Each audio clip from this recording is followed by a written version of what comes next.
In December 1938, citizens of London, England are uneasy.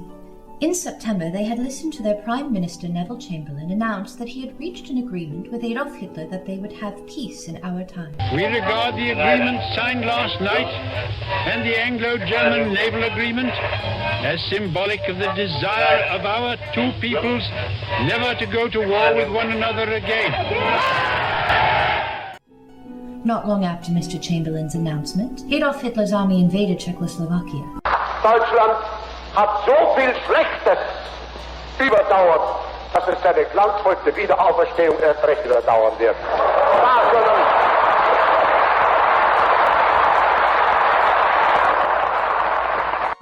Britain's people were hopeful that the United States of America might intervene in European matters. But citizens of London became even more uneasy as the American president announced America's intent to not become involved in European matters. Since 1931, the use of force instead of the council table has constantly increased in disputes between nations. Last January, I told the Congress that a war which threatened to envelop the world in flames has been averted. But it has become increasingly clear that peace is not assured. The employees of a London cosmetic shop had stood in the dark around the radio in the owner's office after their boss had gone home. They had listened to the news that seemed to imply imminent danger for themselves and for all citizens of Great Britain. Hammersley's Perfumery is an old establishment firm of high repute, founded by the present owner's grandfather. It is a pleasing old shop, comfortable, hospitable, and with an air of stability about it. On this particular Saturday evening, the Christmas season is in full swing. The perfumery is filled with customers. Seasonal noises from the street can be heard each time the door opens. The level of sales is so high, Mr. Hammersley himself needs to also wait on customers. Even though the harbingers of war occupy the subconscious mind of salespeople and customers alike, the overriding concern of all deals with the mundane matters of how well one looks and how well one smells to others. The social interactions of the people within this microcosm reveal the common concerns of common people everywhere. Whom shall I love? Will that person love me? Will that person be faithful to me? How happy would we be together? Will I still have a job? What time is it? How much longer do I have to perform this silly job before I get to go home?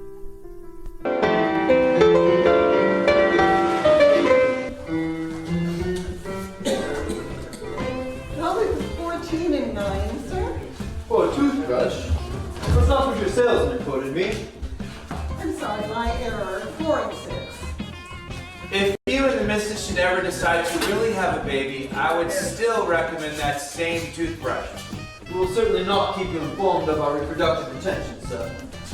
All the same, sir. Is this again, sir? I think I will visit Selfridges instead. But do they sell toothbrushes at Selfridges? I do not know, however, I intend to find out. As for your music boxes, I do not know why a cosmetic shop would sell music boxes. I could go across the street and get a photograph record for the same price as your music boxes.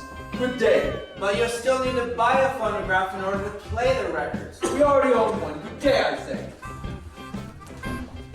Good evening, Mr. Hammersley. Mr. Kelly, everyone. Good evening.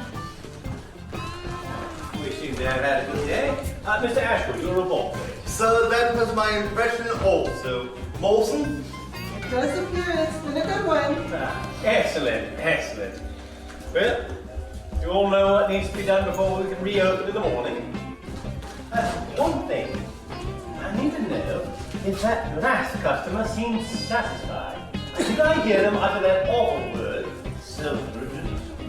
Well, sir, Sir, if I may, Smith here had just suggested to the gentleman that our product would be superior to anything he might find at Selfridges. I see. Well, so long as we are serving the public and not disturbing them. Good evening. Good evening, Constable. It's, 4 past the hour. I'm sorry, officer.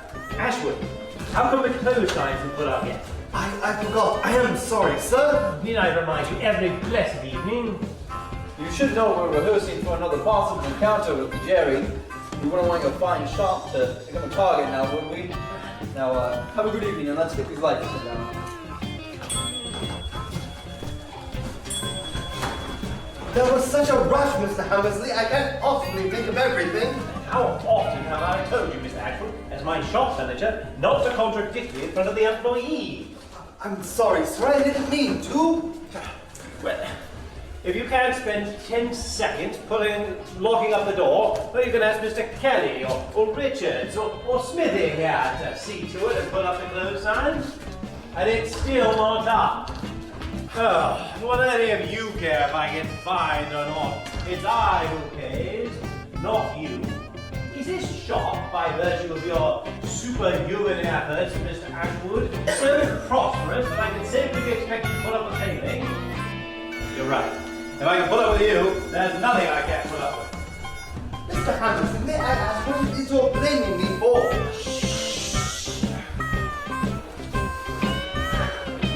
I don't know why you think this is sudden, but perhaps I just had enough. Richard, turn off that blasted music. Now, please. Yes, Mr. Hammersley. Mr. Hammersley, I would appreciate you tell me what I've done so annoy you. Shut up. I won't. He's been like this for days and for no reason. For no reason? I am positive. I don't wish to be told that there's such a rush that you can't be expected to think of everything. Where's the rush? Are you referring to that odd customer once an hour to sell a hairnet to, or a bar of soap? Or perhaps you're referring to the staff's everlasting preoccupation with cinema and that noise you call jazz.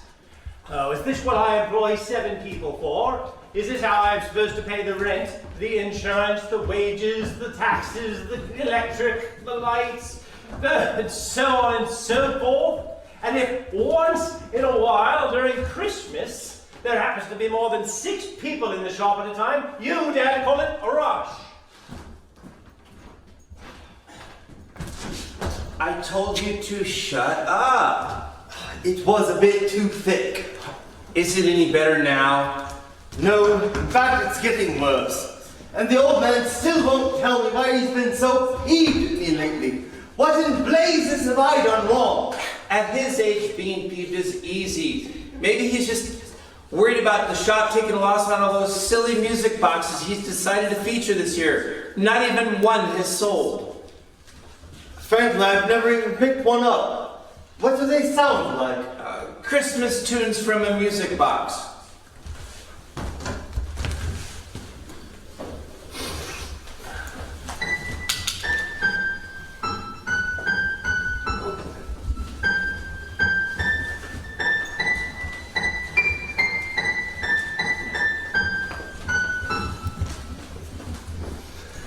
Tell me of the wrong that I did. Did I give wrong change McQueen? Just a clue or just a hint on it? I need to know.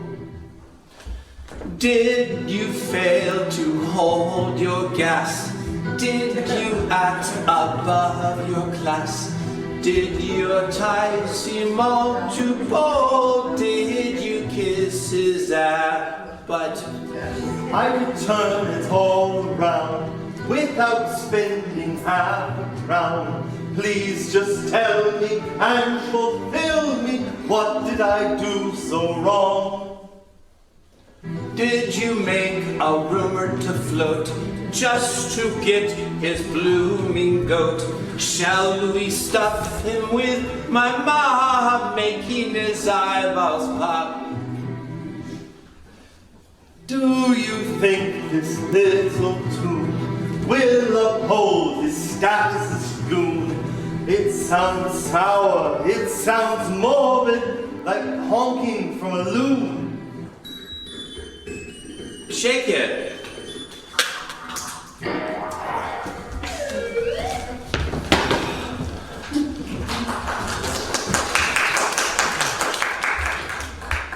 You'd think that I'd seduce his daughter or some such thing. Oh, have you? Blazes, no. Besides, I have my own love interest. Ah, yes. The Lady Penpal, how is that little matter coming along? Splendidly. We're nearly a daily thing now. Each time I check my mailbox, there is a sweet response from her with some enticing quip that motivates me to go directly to my writing desk, where I carefully compose my own daily response. Spending much on postage, are we? Not nearly enough. Besides, I think an actual meeting may be in store soon. Ah, proof of the pudding. I predict the pudding will be smooth. And creamy? Smith, please. Besides, why has the old man been angry at me? He's been peeved with me all week. Rubbish. For the whole week, he's been treating me like dirt. Didn't he tell me off yesterday? We didn't know what's eating him. It's best to just leave him alone. Maybe he had a row with his wife. How do you know? Know what, Mr. Kelly? Whether or not Mr. Hammersley had a row with his wife. I don't know. I was merely saying maybe. How am I supposed to know? It's none of my business now, is it? I don't know. Who's staying for window dressing? I don't know. Ask Mr. Smith. Are you staying, Mr. Kelly? Only if I'm needed. Miss Richards, are you staying to dress the windows tonight? It's nearly Christmas, and they haven't been done yet. I haven't been asked to stay. Mr. Hammersley wants the windows displays fixed tonight. I'm getting taken to the pictures tonight. Really? What picture are you going to go see? What difference does it make to you, Smithy? You're no film fan. Tell me truly, Smithy, when was the last time you went to the flicks? Let me see. Oh, it was a big epic. It was all about the Crusades. There was armies and cities and battles falling.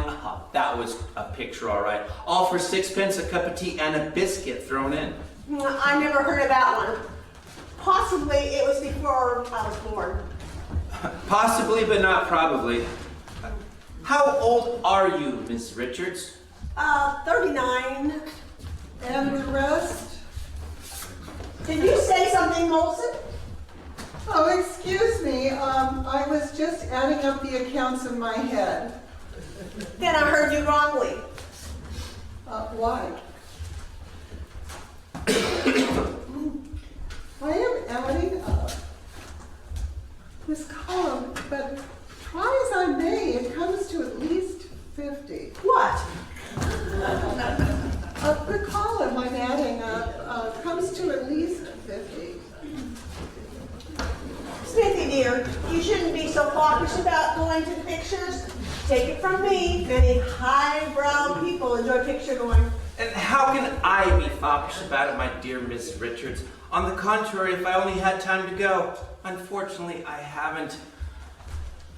I often feel embarrassed at parties when it comes to discussing film stars or pictures. I have to keep mum. Do you go to so many parties? You don't look as if you do. That was sarcastic, my dear Miss Richards. And a nice girl, you shouldn't be sarcastic. It doesn't suit you. You don't say. Nor should you be witty at any cost. It always pays to talk to a wise man, they say. You're overrating me. I'm far from being wise. It's just that I haven't stopped reading when I finished A Little Lord Fauntleroy.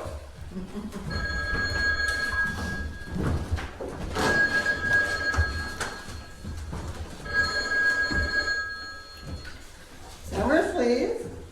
Hello, Mrs. Hammersley. Yes, he is in his office. Will you hold, please?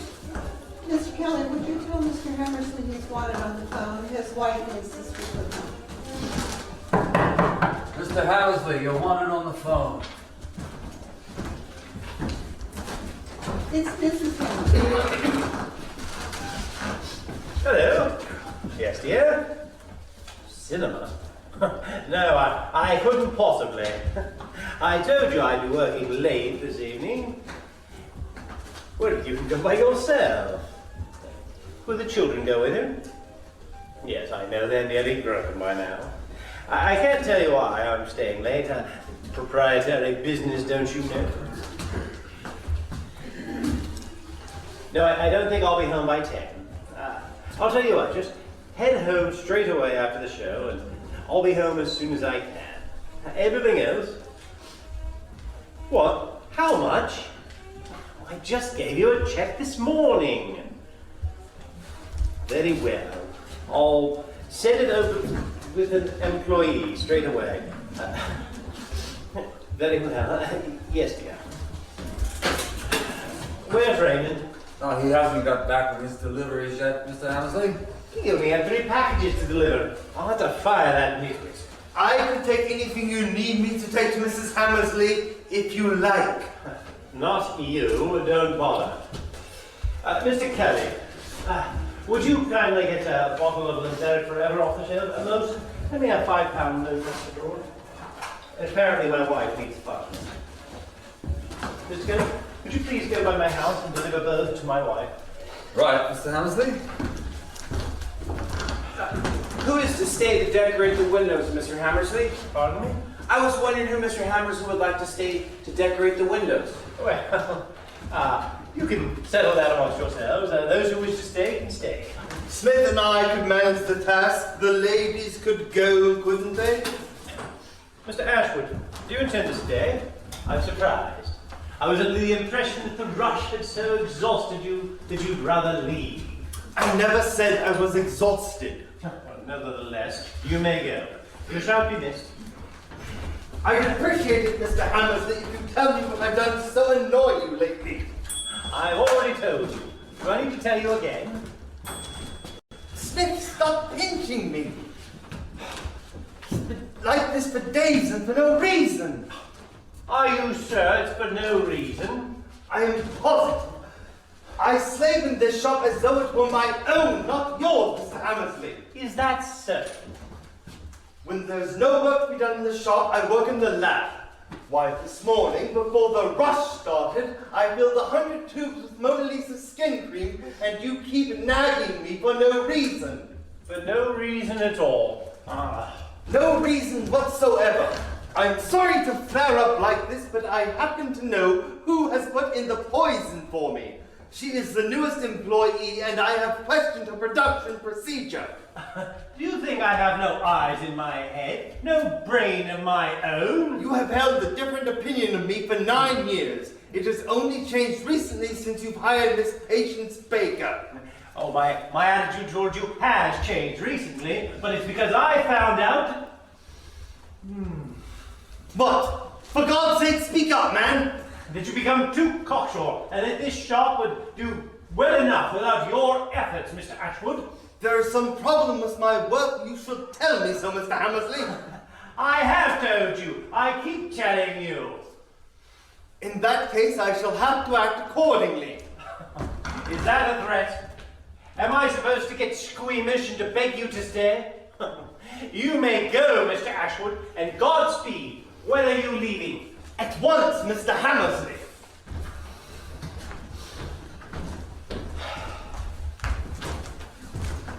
Molson, did the cash balance? Yes, Mr. Hammersley, would you like to check it? Later. Just hand me the key, please. Thank you. Shall I start the decorating, Mr. Hammersley? What's that? What shall I put out, Mr. Hammersley? Well, I don't see that it matters much. There's only 2 boxes to choose from. Why do you keep pestering me? Certainly, I'll go get a box for decorations from the storeroom immediately. Very good. Pardon me, Mr. Hammersley. Yes, my dear. If you don't need me, sir. You can go, girl. Thank you ever so. Pardon me while I go powder my nose. I'm sorry to interrupt you, Mr. Hammersley, but I can't stand it any longer. What is it, Miss Baker? Well, nothing really, but I have to hand in my 2 weeks' notice. Why? Well, he makes my life miserable. He says I've been plotting against him. He says I've undermined his position here. He says I live by my wits and not by my work, and that for me every day is a holiday. I'm just hanging around here, and he has to take the blame for it. He called me a double-tongued serpent, a female Iago. Who did? I did. At last I told her what I think of her. Well, you 2 will have to settle this yourselves.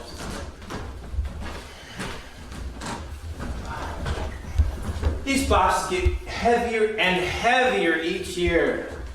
Where's Mr. Hammersley? He went to his office. Tell me, why am I in your way? What's your game? Oh, do you want my job for a girlfriend of yours? Infantile. You are infantile. Now listen, I've had enough of your rudeness, and I'd rather clear out than put up with your slander any longer, see? Slander? Smith, do you hear that? Smith? Oh, I hear it all right. I just can't help you because you won't listen to me anyways. Now listen, Mr. Ashwood, because I'm going to speak up at last. From the minute I crossed that threshold, from the minute I started work here 2 years ago, you've been my enemy. For the past 2 years, I've been listening to your sarcastic comments on my work, to your uppity remarks about every word I say. From 9 until 6. If I come in 5 minutes early in the morning, you say in front of everyone, Baker's a bit of a crawler this morning. But if I'm 5 minutes late, you're ready with the remark, if Baker could endeavor to go to bed before the small hours, perhaps she could get here on time. According to you, I can't make up a parcel. I'm a bad sales girl, I'm rude and careless, I scare customers away, I'm cheeky with the women and sexy with the men. But that's not all. You had the nerve to tell Mr. Hammersley that whenever I fill a tube of anything, it comes out anywhere but the nozzle, and it's a rotten lie. What? A lie? Here, your own work. It isn't. You ordered the tubes, you okayed them. You hear that, Smith? She is shifting the blame onto me. Me and the tubes. How is it then that whenever I fill the tubes, it all comes out beautifully through the neck instead of the whole lot oozing out at the back? Perhaps I have influence with the tubes. Oh, I don't care. I wouldn't be surprised if you did order the wrong tubes in order to pay me back. It's all in a day's work for you. Smith, could you give me an answer that I could give Baker? Please, Smith, is it my fault if the tubes are defective? Listen to that, Smith. Me and the tubes. The tubes and everybody except Miss Patience Baker. You call me Patience just once more, I'll scream the place down. Stop it, for goodness sake. I don't know what I'm doing. I just dropped a bulb. Are you too happy? He keeps calling me Patience because he knows I hate it. There, what do you say now, Smith? Leave me out of this, please. Am I responsible for her resplendent Christian name? Every inch a gentleman.